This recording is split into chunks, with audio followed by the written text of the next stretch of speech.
Tollywood heroines Tamannaah, Kajol అనుకోని వివాదంలో చిక్కుకున్నారు. తమిళనాడులోని పుదుచ్చేరిలో క్రిప్టో కరెన్సీ స్కామ్లో పలువురిని పోలీసులు అరెస్ట్ చేశారు.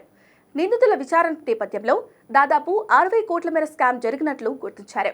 అయితే ఈ కేసు వ్యవహారం ఇప్పుడు టాలీవుడ్ హీరోయిన్స్ తమన్నా, కాజల్ అగర్వాల్ మెడకు చుట్టుకొంది. విచారణలో భాగంగా 60 కోట్ల క్రిప్టో కరెన్సీ స్కామ్ కు సంబంధించి తమన్నా, కాజల్ అగర్వాల్ ను విచారించనున్నారని పుదుచ్చేరి సైబర్ క్రైమ్ పోలీసులు తెలిపారు. క్రిప్టో కరెన్సీ ద్వారా అధిక లాభాలు ఇస్తారని 3.5 కోట్ల రూపాయలు తీసుకొని మోసం చేశారని పుదుచ్చేరికి చెందిన అశోకన్ అనే ప్రభుత్వ విశ్రాంత ఉద్యోగి ఫిర్యాదు చేశాడు. ఈ నేపథ్యంలో నితీష్ జైన్, అరవింద్ కుమార్ అరెస్ట్ చేశారు. విచారణ సమయంలో కీలకమైన విషయాలు రాబట్టారు పోలీసులు.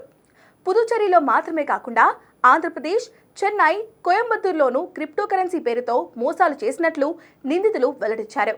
అయితే ఈ క్రిప్టో కరెన్సీకి సంబంధించి 2022లో కోయంబత్తూరులో జరిగిన లాంచింగ్ ఈవెంట్లో పాల్గొన్నారు హీరోయిన్స్ తమన్నా, కాజల్ అగర్వాల్.